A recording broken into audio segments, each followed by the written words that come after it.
مولانا فضل الرحمان کی ملاقات ہوئی ہے۔ ملاقات میں موجودہ ملک کی سیاسی صورتحال پر تبادلہ خیال کیا گیا ہے۔ دونوں رہنماؤں ملاقات اسلام آباد کے ایئرپورٹ پر ہوئی ہے اور اسلام آباد ایئرپورٹ کے لاؤنج میں یہ ملاقات ہوئی ہے۔ انتظار حیدری وقت نیوز کے نمائندہ ہمارے ساتھ ہیں۔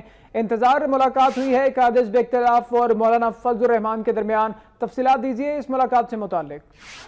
جی بالکل اسامہ، قائد حزب اختلاف سید خورشید شاہ اور جمعیت علماء اسلام کے سربراہ مولانا فضل الرحمان کے درمیان ون آن ون ملاقات ہوئی ہے اور یہ ملاقات اسلام آباد انٹرنیشنل ایئرپورٹ کے لاؤنج میں ہوئی ہے اور اس ملاقات میں ملک کی مجموعی سیاسی اور امن و امان کی صورتحال پر تبادلہ خیال کیا گیا ہے۔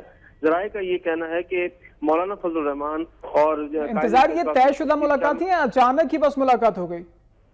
جی یہ اچانک ملاقات ہوئی ہے، یہ غیر رسمی ملاقات ہوئی ہے چونکہ مولانا فضل الرحمان اور قائد حزب اختلاف سید خورشید شاہ کی فلائٹ کا شیڈول ایک ہی تھا، البتہ دونوں کو اس بارے میں علم نہیں تھا۔ یہ ملاقات ایئرپورٹ پر پہنچ کر ہوئی ہے۔ جب وی آئی پی لاؤنج میں قائد حزب اختلاف سید خورشید شاہ پہنچے تو جمعیت علماء اسلام کے سربراہ مولانا فضل الرحمان پہلے سے وہاں موجود تھے۔ اسلام آباد کے ایئرپورٹ کے لاؤنج میں یہ اچانک ملاقات ہوئی ہے قائد حزب اختلاف خورشید شاہ اور جمعیت علماء اسلام کے سربراہ مولانا فضل الرحمان کے درمیان۔ انتظار، آپ نے تفصیلات دیں، شکریہ آپ کا۔